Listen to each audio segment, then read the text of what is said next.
எல்லாருக்கும் வணக்கம். நான் இன்னைக்கு ரொம்ப சந்தோஷமா இருக்கிறேன். அது காரணம் உங்க எல்லாருக்கும் தெரியும்.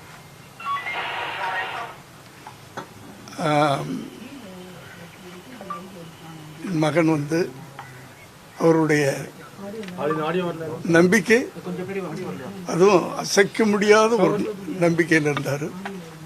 நம்பிக்கையோட இருக்கேன், வெற்றி நமதே அப்படின்றதுதான் அவருடைய ஒரு தாரக மந்திரமாக இருந்துச்சு.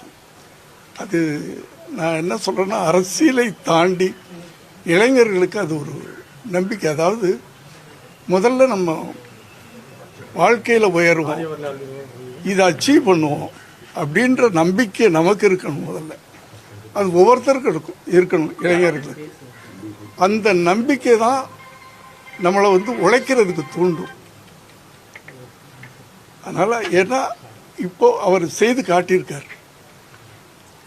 நான் தான் சிஎம்மா வருவேன் அப்படின்னு 2 வருஷத்துக்கு முன்னாடி அவர் இந்த பயணத்தை ஆரம்பிச்சார்.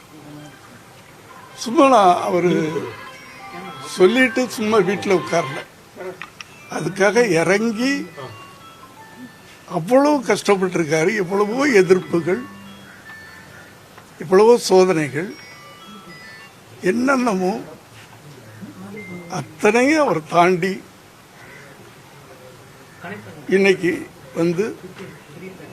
ஒரு நம்பிக்கையை ஏற்படுத்தியிருக்கிறார். அந்த நம்பிக்கைக்கு தமிழ்நாட்டு மக்கள் உயிர் கொடுத்திருக்கிறாங்க.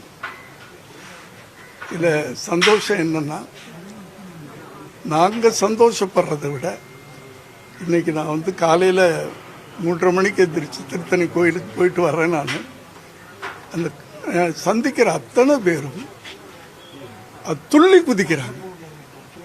ஓட்டு போட்டவங்க, நாங்கள் ஓட்டு போட்டோம், எங்கள் அண்ணன் ஜெயிச்சிட்டார். அது நாங்கள் ஓட்டு போட்டோம், தலைவர் ஜெயிச்சிட்டார்னு சொல்ல, நாங்கள் ஓட்டு போட்டோம், எங்கள் அண்ணன் ஜெயிச்சிட்டார், எங்கள் அண்ணன் ஜெயிச்சிட்டார்னு ஜம்ப் பண்ணுது. அந்த உறவை அவர் அந்த மக்கள்கிட்ட நான் உங்களுக்கு தலைவனாக வர்றேன் அப்படின்னு சொல்லாமல், நான் உங்களுக்கு ஒரு தொண்டனாக வர்றேன், நான் உங்களுக்கு ஒரு சொந்தமாக வர்றேன், உங்கள் பிரச்சனைகளை நான் தீர்த்து வைக்கிறேன், தமிழ்நாட்டுக்கு ஏதோ நான் பண்ணணும்னு ஆசைப்படுறேன், கரப்ஷன் இல்லாத ஒரு தமிழ்நாட்டை உருவாக்கணும் அப்படின்ற ஒரு வெறியோட, ஒரு கொள்கையோட அவர் இன்னைக்கு